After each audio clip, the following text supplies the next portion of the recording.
guys, welcome to Keeping It Simple Crafts. I hope everyone's having a great day. Today I have for you an easy fall grapevine wreath. In this video, I show you step by step how to make it, and it's very easy and inexpensive. Most of the flowers came from Dollar Tree. If you enjoy this tutorial, please give this video a thumbs up, leave me a comment, share, and if you have not subscribed to my YouTube channel, I would love to have you as a subscriber. Today is July 4th, 2024, and Dollar Tree already has out their fall florals, and so does Hobby Lobby. For this wreath, you're going to need some ribbon with wire, and you're going to need some 10-inch mesh. I picked up my grapevine wreath at Hobby Lobby. It's a 16-inch oval wreath.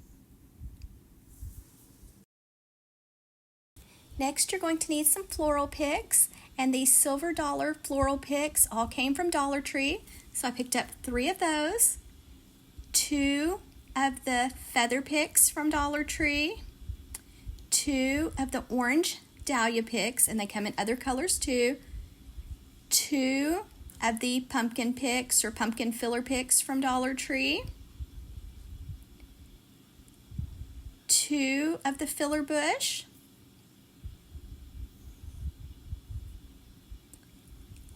and 2 of this little bush with the pretty white flowers, all from Dollar Tree, except for these 2 with the little pom-poms. They came from Hobby Lobby. First, we're going to start with our 10-inch mesh, and you're going to gather it and make a poof or a puff for the very top. Zip tie it on, move your hand down about 10 inches, gather your mesh together, rolling your outer edges inward to make another poof. Zip tie it on, just leave some space, don't pull it tight. I'm just using 4-inch clear zip ties, so I'll move down about 10 inches, rolling my outer edges inward, made a poof or puff. Now I'm zip tying it on, and as you can see, I'm not pulling it tight, I'm moving down, spacing it out. So this is optional. If you don't want to add mesh, you do not have to, but I like to add mesh on my grapevine wreaths, but it will be beautiful with florals if you just want to do florals. I am only going to do the left side of my wreath, but you could do the right side if you wanted to, or the top, or just the bottom. However you would like. I'm just giving you some ideas, and don't forget to trim your zip ties, the part that sticks up. Make sure you trim it off shorter, and I'm leaving a tail that will curl up. So leave it a little bit long because it will curl up. And here's how my wreath looks with the mesh added, and I will show you step by step what everything looks like when I add it.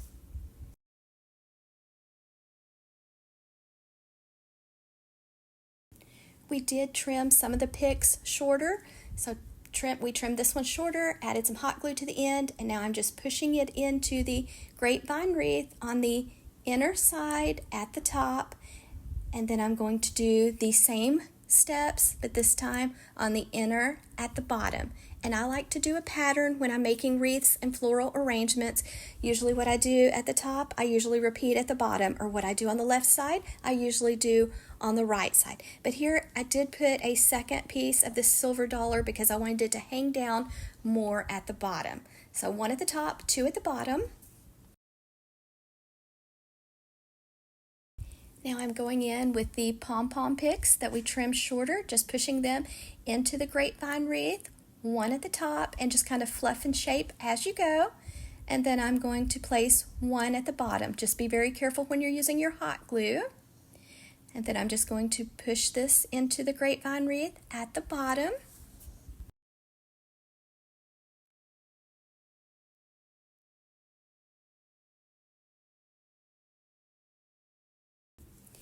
And here's how it looks so far. I just love the way the colors are coming together. You'll have to let me know what your favorite season is for decorating your home. Next, I'm going in with the Dollar Tree pumpkin picks. Just put some hot glue on the end, pushing them into the wreath. Going to fluff as I go, 1 at the top and 1 at the bottom. And you can do this same style steps for any season or holiday. I'm just giving you some ideas, and it won't be too long until it's time to decorate for fall. Right now, here it feels like it's over 100 degrees. Notice how I'm doing a pattern.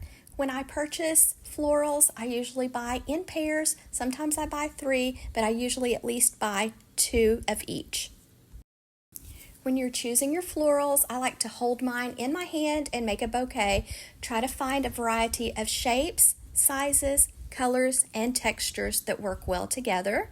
So now I'm adding the feathers. So this is another element. You don't want to just have all flowers. Notice how we've got pumpkins, we've got pom-poms, we've got silver dollars, we've got feathers. And here I'm putting both feather picks at the top, kind of on the left side, to give the wreath some movement.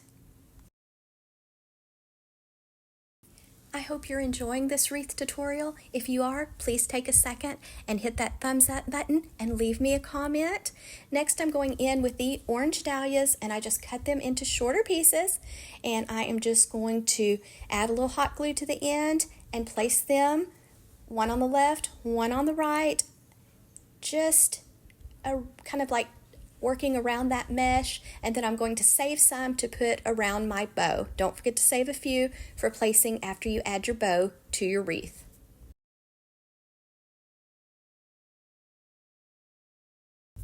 I am still planning on doing some Christmas in July DIYs, but I'm having trouble finding materials. My Hobby Lobby hasn't put out much Christmas decor yet, and then I went to another place and they didn't have a lot. But I do have a few things, so hopefully I can pull enough together to make a wreath for you next week. In the comments section, you'll have to let me know your favorite place or places to order craft materials. I also like to order from Craft Outlet, but I just need to sit down and place an order with them. But in the comments, let me know your favorite places to shop for craft supplies. Okay, so here's how the wreath looks so far. Same steps. I usually do a pattern, so I'm going to be putting this in at the bottom so that it's kind of wispy, whimsical, has some movement. So we're putting one at the bottom, and then I'm going to add one to the top, and don't forget to fluff and shape as you go. I am also using Gorilla Glue hot glue sticks and Gorilla Glue hot glue gun, and I have mine on the low temp setting. So just make sure you let everything have time to dry before you move it. And I'm going to need to fluff and shape my feather picks and some of my other picks a little bit more.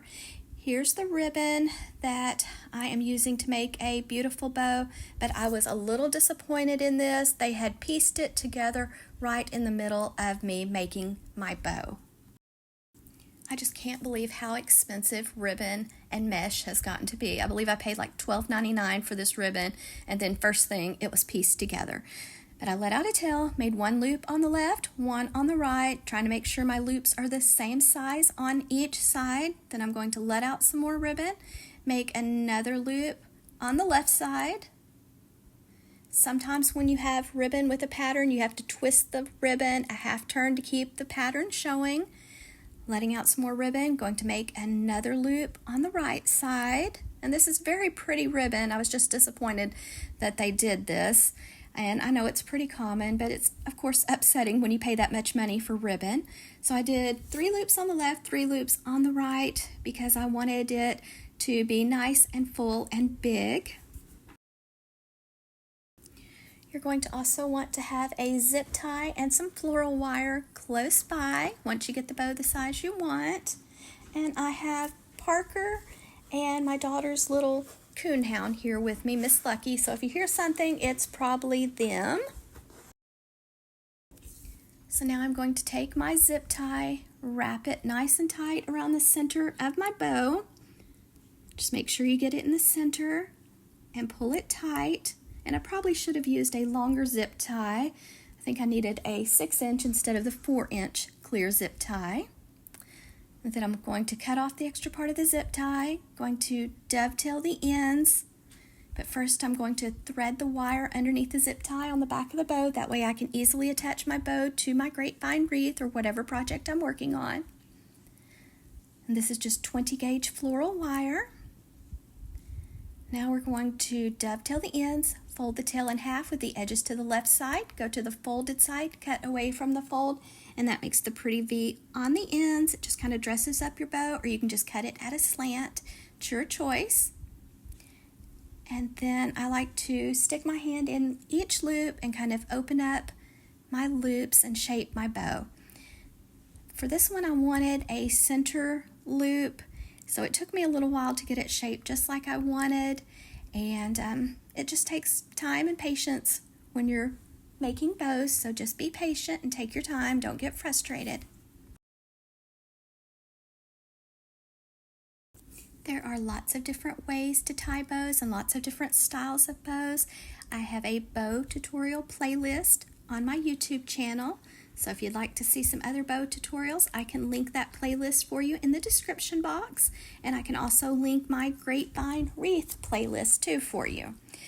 So here's how my bow looks. Now I'm going to take the 2 wires and I am going to go to the center left side of the grapevine wreath, thread the wires through the mesh, through the grapevine wreath, go to the back of the wreath, twist those wires a few times, cut them off short, and fold them down, and then fluff and shape again and make sure my tails are going in the right direction.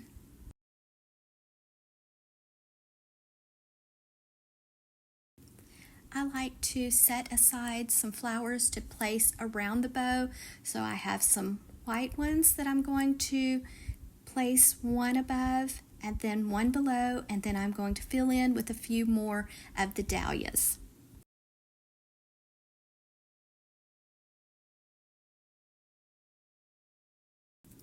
So I'm placing one on the top and one on the bottom, and then I am going to just add a few of the dahlias, and the flowers come in yellow and gold, I believe, and then this pretty orange. Just be very careful when you're using your hot glue. And here I've got some hot glue strings that I'm trying to get rid of. Then I'm placing a flower below the bow. And then I think it's about ready to hang up on my front door. Just remember to fluff and shape your feather picks and your other picks. Make sure your bow tails are going in the right direction. Make sure your mesh that's hanging down looks like you want, and you've fluffed and shaped everything. And then I just placed on the top, more on the left side, a zip tie to hang it up on my front door. That way it is more balanced. I have a lot of questions about how do you hang something when the weight's on one side. Just put the zip tie more on the side where the weight is, or the wire or the twine, whatever you like to use to hang it up. I hope you enjoyed watching me make this fall grapevine wreath. If you did, don't forget to leave me a comment, and I would love for you to share this video with a friend. Thank you so much for watching, and I hope you're having a wonderful week.